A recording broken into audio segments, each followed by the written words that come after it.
Praise the Lord, everyone. Brother Roop here. We are continuing a story about Cornelius and his the amazing guy Cornelius. Let me call him that, since he was an amazing guy. I love Cornelius. Gentile, but worshiped the Jewish God Yahweh. And he didn't care who thought about him about that. He didn't care who thought bad about him. He did what he thought was right. And it goes against his whole culture, actually.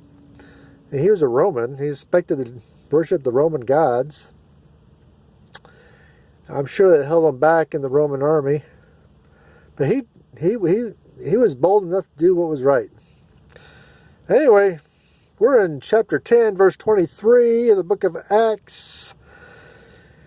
I'll read it. Then called he them in and lodged them.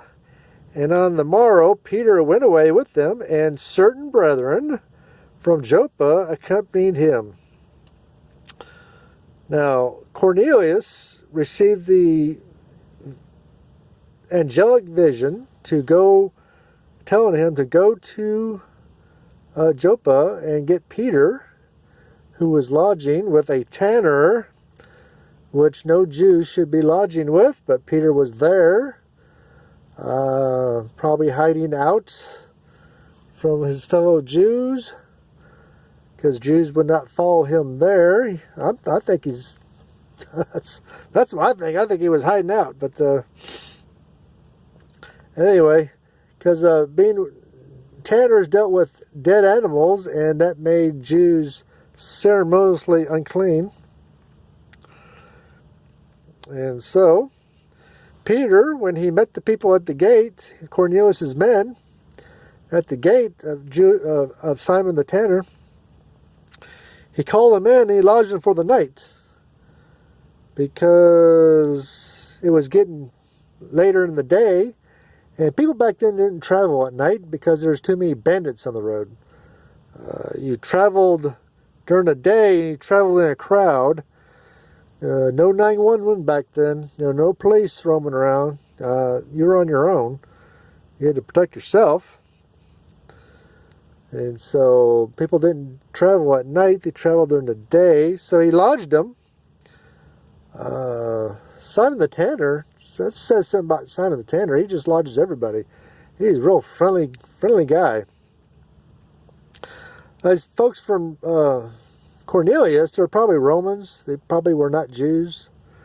Probably family members or fellow soldiers of Cornelius. But so they didn't have a problem spending the night at a tanner's house. But very hospitable, lodged them for the night. In the morning, Peter went with them, and certain brethren from Joppa. We're going to read in, as you can see there, we're going to read in chapter 11, verse 12, that 6 fellow Christians, he calls them brethren, so they're fellow Christians, from Joppa, accompanied Peter. Peter and the men of Cornelius. Peter took 6 men for protection, because there were bandits back then. If bandits saw 7 men with swords, they'd probably not try to take them on.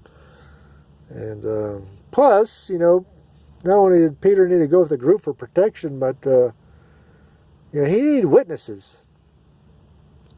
He was going with a Gentile. He needed witnesses because, as today, people talk and will get you into trouble, and you got to have witnesses as what's going on. It's, nothing's changed. Same it is today, same it was back then. So Peter took 6 brethren for witnesses and protection, and went with them. Wanted to see what Cornelius wanted. And we're going to find out later videos, and it's going to be very, very interesting. Thank you.